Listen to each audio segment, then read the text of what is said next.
Сојузот на борци Штип денес изрази барање делото и трудот на револуционерот и борецот Ацо Шопов да се овековечи преку изградба на споменик во Штип, поставен на влезот на културниот дом што го носи неговото име. Председателот на Сојузот на борци Петар Мицевски истакнува дека славното минато на Македонија треба да служи како пример за сегашните и идните генерации. Воедно потенцира дека татковината мора да се брани и нејзината слобода да се зачува, дури по цена на големи жртви. Со положување цвеќи и потсетување кој всушност бил Ацо Шопов, денес беа одбележани 44 години од смртта на борецот и револуционерот. Заборави, на нас не останува ништо друго, освен да му изразиме голема благодарност на Ацо Шопов за се што направи за нас граѓаните и за Република Македонија.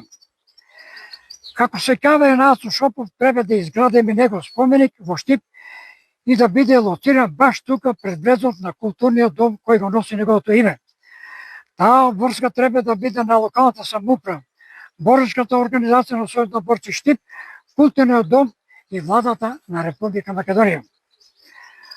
Поради ово останува пораката, славното минато на Македонија и македонецот, нека ни биде пример на сите нас и граѓаните што доаѓаат по нас. Макар и по цена на најголемите жртви, татковината мора да се брани и одбрани, да се брани нејзината слобода и националност. Мицевски изрази благодарност до борците кои го загубиле животот за нашата земја, но и на оние кои ја преживеале војната и подоцна придонеле за формирање на државата. Тој нагласува дека токму нивното знаење и посветеност овозможува создавање на подобра иднина, зашто и се залагал Ацо Шопов. На својот народ се сеќава и на светлите примери на нашите борци кои загинаа за ова слобода. Но се сеќаваме за оние кои ја преживеа војната, а починаа покосно. Зошто?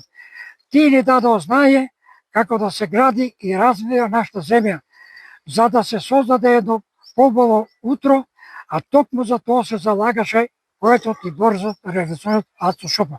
Да живее Република Македонија. Предлагам со едноминутно молчање да му дадеме. Одбележувањето се заврши со положување цвеќе и едноминутен молк, но и јасна желба да се изгради споменик во чест на Ацо Шопов.